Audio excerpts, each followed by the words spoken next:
But I mean, really, for real, chicken fry, man, I I saw her couldn't kicking too. believe and punt, I was like, "Whoa!" Yeah. Just, like, throwing down in the back alley. Welcome to We Wine Whenever. Grab your glass and join three Jersey Shore housewives, Wendy, Kelly, and Lori, as they dive into everything from Bravo drama to life's everyday chaos. It's unfiltered, it's hilarious, and it's the real talk you've been waiting for, from relationship to pop culture. We drink wine whenever, and we hope you do too. Don't forget to subscribe and give us a 5-star review. Cheers! Welcome to We Wine Whenever. I'm Wendy. And I'm Lori. We are talking about Special Forces Season 4, Episode number 6, and this one is called Grit. I think that's appropriate for this one. I think grit is appropriate for every episode.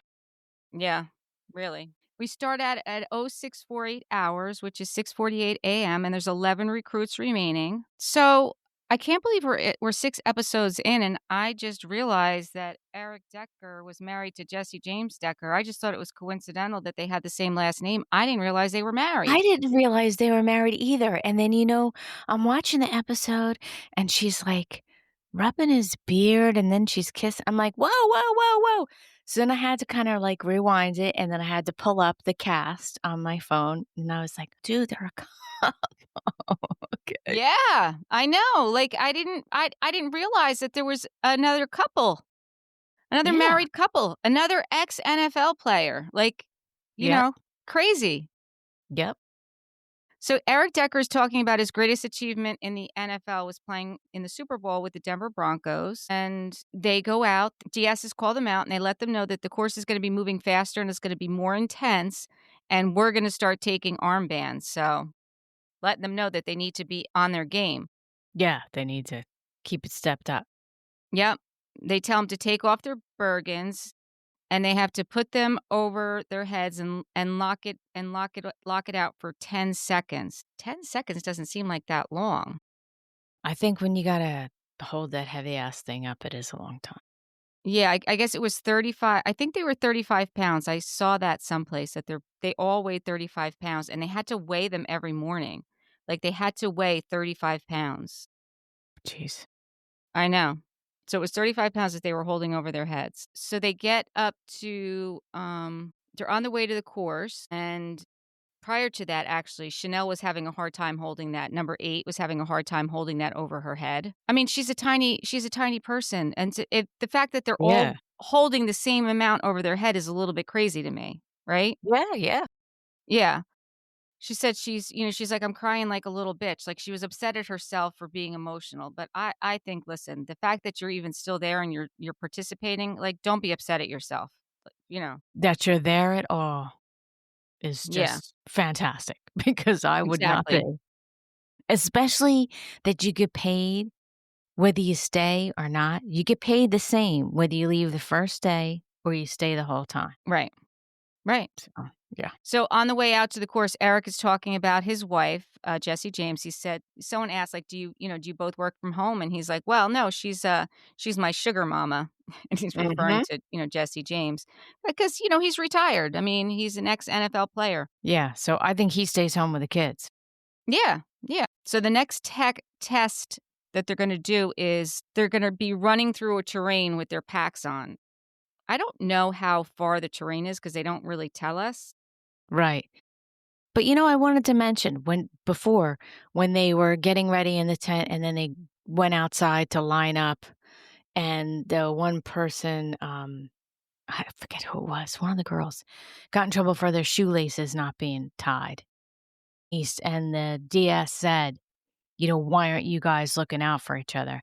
And in a real life military situation, your team, that's how it would be. You would be totally looking out for each other and everything. But I think because this is a competition, it kind of changes that dynamic about it. Think or either that or they're so, they're worried about just getting through it themselves that they're not. Surviving, yes. Yeah. Yeah, exactly, exactly. G is struggling to get through this trek through the terrain, and Brianna's telling her, like, "Don't give up, keep it up." Like, she's, hyping her up. And number Yeah, 8, wasn't it, like, Chanel. uphill? Wasn't it It uphill was too? yeah, Yeah. it was uphill, it was a tough Crazy. terrain, it's not like they were running, like, a flat it was a tough Right, right. terrain. And number 8 is really falling behind. Like, she's really struggling, and that's Chanel. And the Mhm, DS says to her, like, "You can't even see your teammates anymore. You've fallen so far behind. They're out of your view." mhm. So, he takes her armband. He says, "You're out." So now it's 10:21 hours and 10 recruits remain, which is 10:21 in the morning, AM. Mhm. I felt bad for her because I know that she really wanted to continue. She just physically didn't have it in her. No, I don't think she did. The next thing they're gonna do once they get to where they're going is they're gonna do what they call a postman's walk, which is they're gonna walk between 2 mountains, and they're gonna sidestep on a 165-foot wide stretch of rope that they Nope. said 165 feet above the canyon floor. That's why I'm saying nope. That looked crazy. Yes, very That crazy. looked crazy.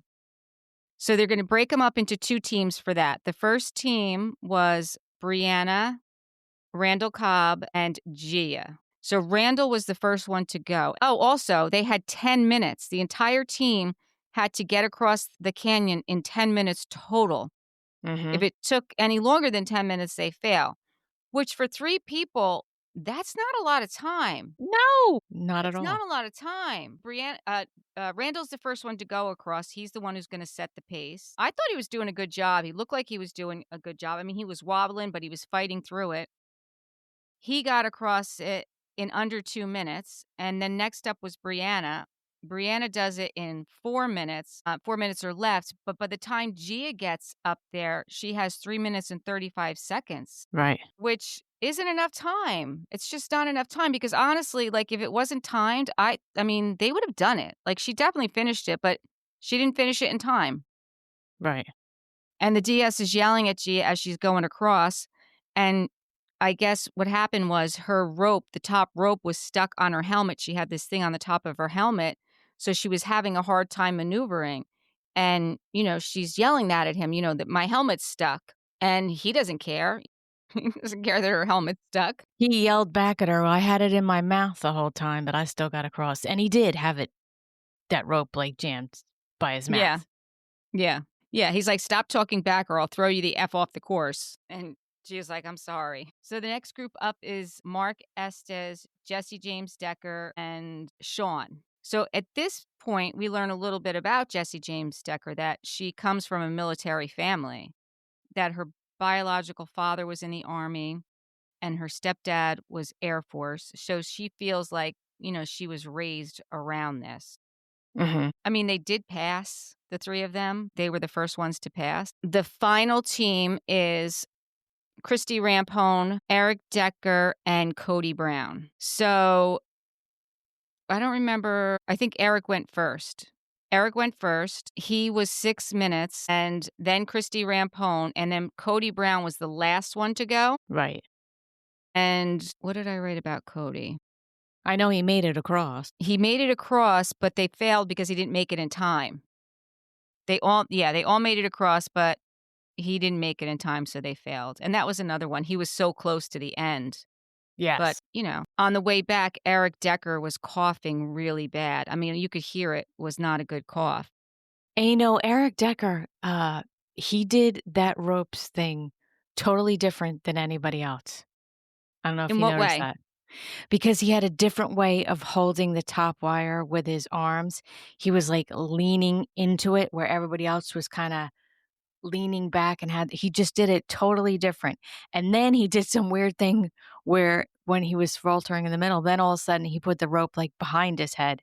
So he did it 2 different ways than everybody else did it. Oh, that's interesting, I didn't notice that. Yeah. So, when they get back to the base camp, the DSs decide that they don't know that much about Eric Decker, so they're gonna call him back and find out, you know, what his story is. They ask him how he's feeling, like they ask all of them. He says he's exhausted mentally and physically. He's sore. They ask what his reason for going on the course was, and he said he wanted to do something harder than he'd ever done before, which, you know, I commend him for that. That's a great reason to be there. He's doing it for himself. Yeah. The DS says, "Well, why aren't you pushing?" Like, he doesn't feel like he's giving it his all. Yeah, and he He's like, says he's afraid to fail, right?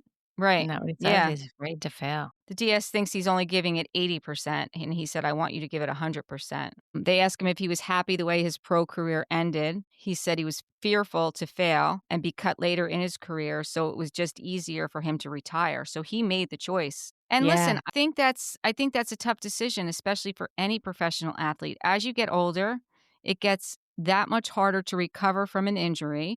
absolutely. There's younger people coming in the game all the time, and to have to Mhm. compete with them, I think it's the right decision to I think retire. I think it's a smart idea because listen, one of these times you're gonna take that hit and it's gonna, like, fuck you up too bad. And Right, you know, you're gonna walk away with a serious injury. So, I understand where he's coming from, that it upset him to have to do that, but, you can't always go out with a blaze of glory. right. Sometimes you just have to go out with, just a little bit of fire, and you're fine. Yeah, And it was interesting because back in the tent, and I think it was in Jessie's confessional kinda thing, where she said she just can't imagine, not having that, like, adrenaline rush from playing the football anymore. She's like, I still get it when I go on stage, so I know what that rush is, and to just have it all of a sudden gone, it's gotta be freaky." yeah, and I love that she acknowledges that for him, you know? Lord, and Even then we do that murder ball. Good god. My god, yeah. He also mentions that, he's a father of 4 kids, so it's not Mhm. like he's sitting at home twiddling his thumbs, you Oh, know? no, no, no, no, he's You know? running.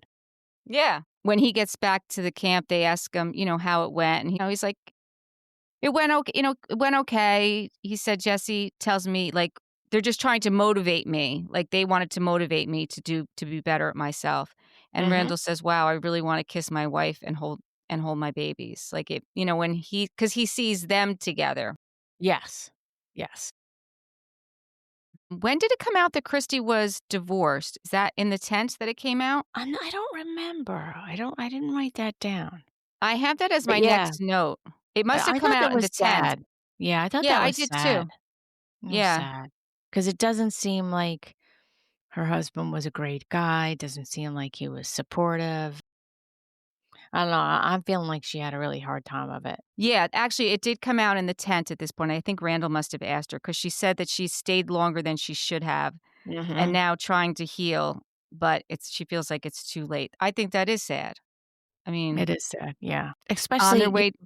you're trying to be a professional athlete, you're on the road, Yeah, you got your kids with you, you got no backup. It's you, that's a tough game to be in. I agree. They're on the way to the next challenge, and Randall says, and you had mentioned this earlier that somebody had said this. Randall said, "We just got to get to dinner." So just Yes. Yep, just get to the next meal. get to the next meal. And as soon as he said that, I was like, "That's what Lori said they said to keep them Mhm. going." And now they're going to complete. They're going to do the murder ball. This was ridiculous. This was Yes. ridiculous. So they're splitting into 2 teams, Alpha team and Bravo team. And the goal is to get the ball over the opposition's line, right? Yeah, make a touchdown. Right. But like brutal size and speed and strength doesn't count for anything. Like you just need to get the ball across however you do that. Mhm, and playing it on that nasty mud. Yeah. Honestly, I didn't understand the game. So first in is Andrew East and Eric Decker, and they're head to head. But they must have eaten that alive, though. They must have been like, Well, "Yeah, because that's let's what they go, because 'cause do. they're football, you know what I mean? They're Right. football. So they're like, Right. "Okay, give me a ball and somebody I gotta tackle, and I gotta get the ball away from them. Game on." You know what I mean? I'm Right. just saying, I could just, like, imagine the adrenaline rush. They're like, "Yeah." No, I can totally imagine that too. So Andrew East gets the ball first, and, Decker tries to stop him. But then the DS sends Mark in as well. So it went from like a one on one challenge to now a 2-on-1 challenge. I'm like, well, this isn't making sense. And then Yeah, they're I don't fighting over like, it Yeah, didn't I make think it sense was to me. just to get the ball. It was just to get the ball. It didn't matter who was in there, like, just the focus was to get that ball. It didn't matter whether you had 10 people coming at you. But I'm gonna tell you something right now. Those girls came in, woo! they were like whack. And chicken fry, she was throwing I know. punches, kicking. Nobody else did that at all. I was like, I "Damn, mom, know. look at you, like street fighter." It was hysterical. The fact that I mean, Christie's the one who finally gets the ball and scores, right? Mhm. I mean, what does that tell you, right? Yeah.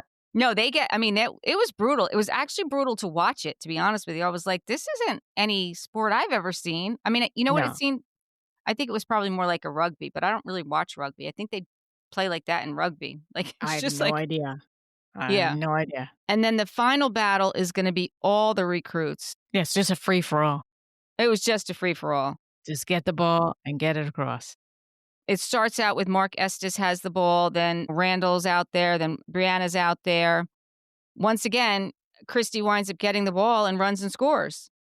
That must have been So, so nice for her though, because yeah, she failed at all, almost all the challenges to date, yeah, so that must have been a nice little boost for her. yeah. I felt good for her for that. I was glad that she got those wins. The competition's over. The 3 NFL stars come out the worst. The worst.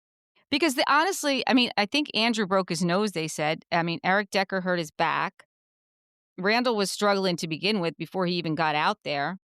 Mhm. I mean, I think Andrew really hurt his back bad so much so that, you know, Yeah, I think they're so not gonna too. let him continue. So they all get back to the base. Jessie says to Chris, like, I thought that was fun. Like the women enjoyed doing that, which I was glad to see that. Yeah, it's really funny, but I mean, really, for real, chicken fry, man, I I saw her couldn't kicking too. believe and punt, I was like, "Whoa!"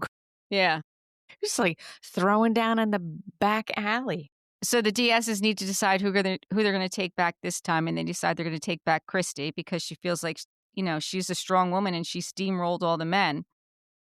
As they said, she really turned it on. So they want to learn more about her. She gets back there and they say, like, prior to this challenge, like, I didn't really notice you much. Like, you kind of were, just there. Like, you didn't really stand out. But today you really turned it on. And she said, well, this is something like way out of my comfort zone. I'm scared of everything on this course. But I guess once she got a ball in her hands, then she Sure, was, yeah. She was like the football guy, she was like, "Yeah, game on. You yep, can do something with the ball." yep, yep. She's like, "It's way harder than anything I've experienced in my 19 years of playing soccer."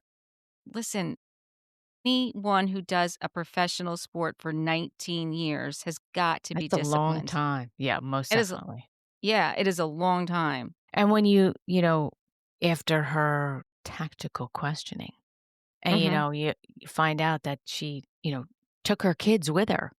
Yes. So not only was she an older woman in a highly competitive sport, at the end of that 10 years, she was also somebody who was dragging her kids around all the time too. So Yes, 2 daughters, yes. talk about exhaustion. Yep, they grew up on the road, she said. Mhm. They said to her, "Did your husband come with you too?" And she said, "No." They said, "Where is he at?" She said, "At home." She said, "I was the breadwinner, on the road every day, doing everything." And then she said, coming home and then having arguments. Yep. Not good. And she also said the hardest thing is admitting that you're in a toxic marriage.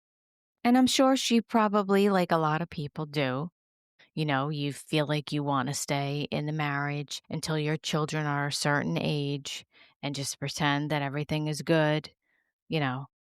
And like she said, I was a leader, team leader for years. I led team of all these Yeah, for women, 8 all these years. athletes, but I couldn't lead in my own marriage. So it's almost like leading a double life, which is exhausting. Yes, yes. I think it's good that she's there. I think it's good for her that she's there, and good for her Most daughters definitely. to Yeah. see her there.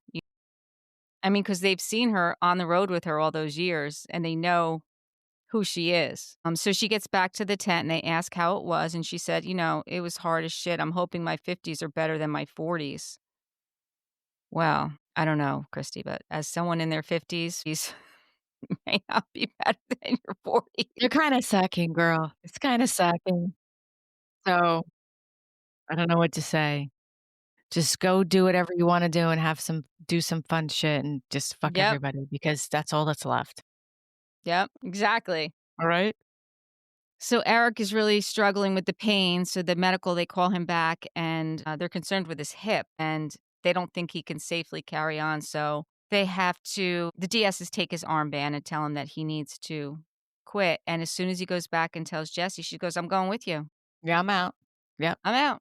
it was great. And And it honestly, was nice you got to actually see, like, a goodbye between them all. yes, Like, you really didn't yes. get to see that. And, he probably had some type of injury previously from football, Yeah, because probably. I know we said he hurt his back, but then they're like, "Your hip."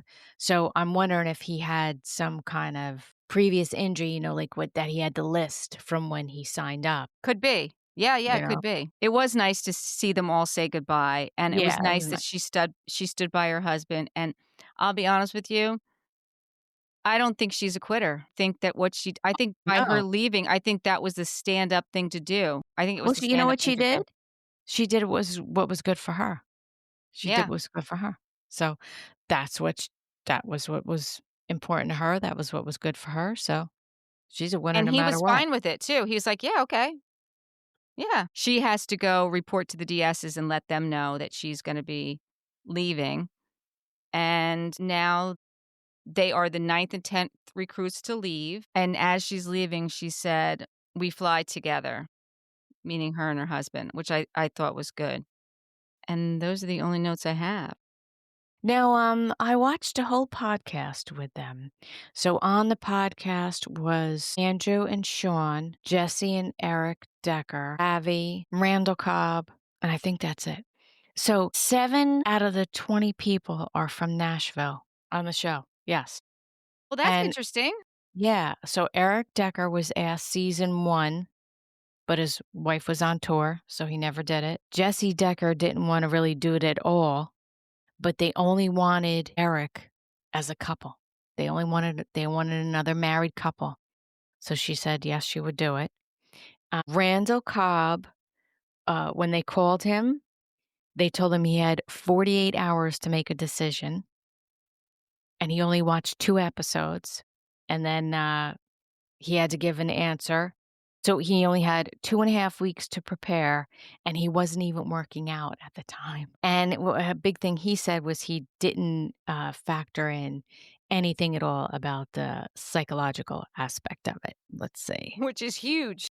Yeah, and then they were telling a story about how when they were in the car going from one challenge to another, sometimes it was like an hour that they were in the car, and the producers were in the car, and they figured out that the producers always had snacks. So they said it was like this really bizarre thing. Like, they would ask the producers if they could have a snack, but you couldn't just say, "What do you got? Can I have some?" Andrew was saying that you had to, like, guess in order to get the snack, and they wouldn't talk to you. So you had to say like, do you have a power bar? Do you have an apple? Do you have an orange?" And if you got it right, then they would just You'd go get like it. this. They would put it behind them and not say a word and give it to you. So I thought that was really Oh, funny. that's interesting. Yeah, you could only get it if you guessed. And then one time, Jessie and I think Ravi no, Jessie and Randall Cobb were in the back seat on a ride, going to a challenge, and they kept telling them, warning them about, dehydration. So, therefore, all the cast members kept drinking water and drinking water, but then you had to pee all the time. So then you're Right. in this car ride for, like, an hour, and they kept telling the producers, "You need to pull over, he's gotta go to the bathroom, you gotta pull over," and they wouldn't.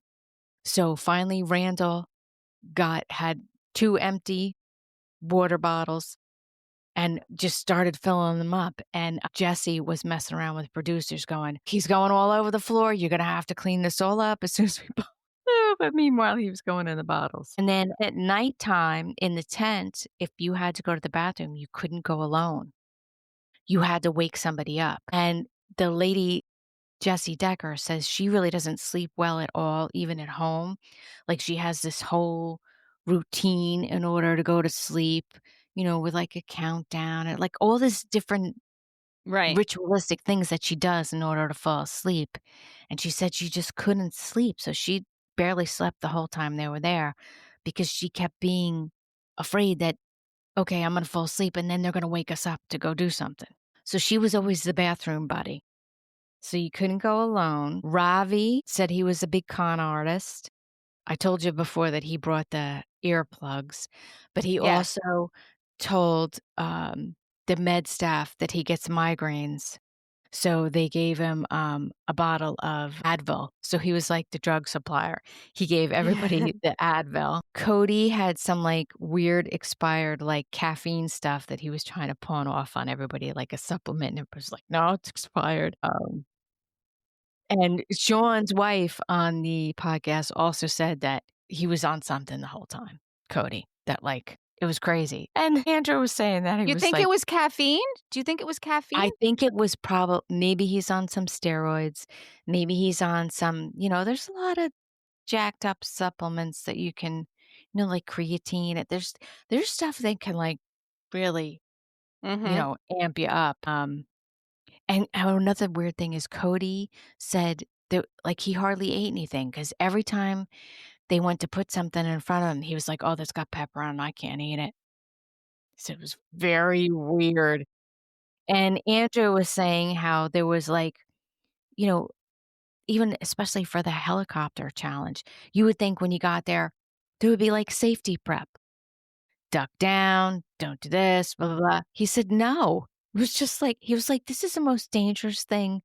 He said he couldn't believe how dangerous it was. They just slapped you on there, like, with there's no No training. regulations, no nothing, Right. nothing. Jessie Decker said she felt like everyone became a different character of themselves that maybe you wouldn't have seen if not for the show. So I thought that was very Yeah, that's interesting. interesting. Yeah, yeah. And, let's see. Ravi said that his hack for getting through everything was to always try to find somebody to help, which I thought that was very, very sweet. Yeah, that is sweet. Let's see what else. I love this Oh. behind the scenes Oh, information. yeah, yeah, well, it was fun. Let's see. I did start listening to Shawn and Andrew East's podcast that you told me about. They've been doing it for 2 years, 2 not years, 10 what'd I years. say, 10 years? I don't know, must have made that shit right up. Oh, they But I also do said like them. I like their yeah, dynamic they're very together. Yeah. yeah, awesome. They also said, the last thing I have is the psychologist told them that they would need, like, a safe word when they got home.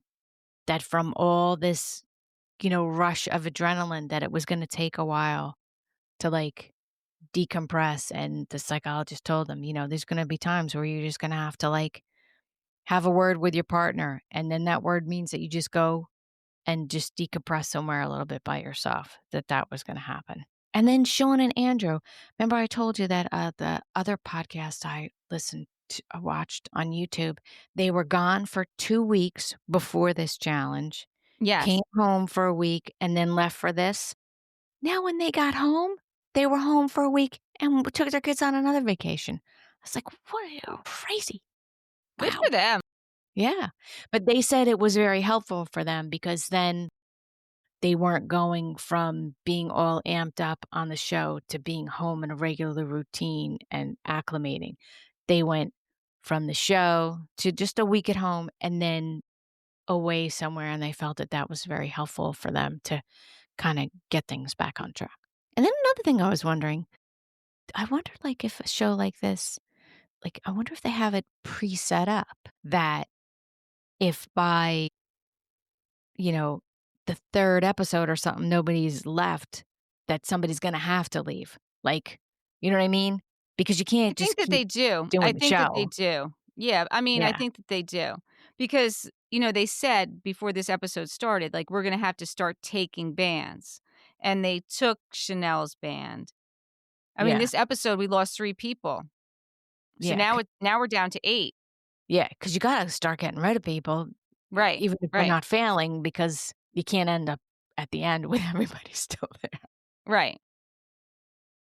So, we'll see. Yeah, I'm looking forward to the next episode. Yeah, me too. Anything else to add? Nope, that's that. Okay. So until next time, thank you for watching and listening. Please subscribe and give us 5-star reviews. Bye. Bye.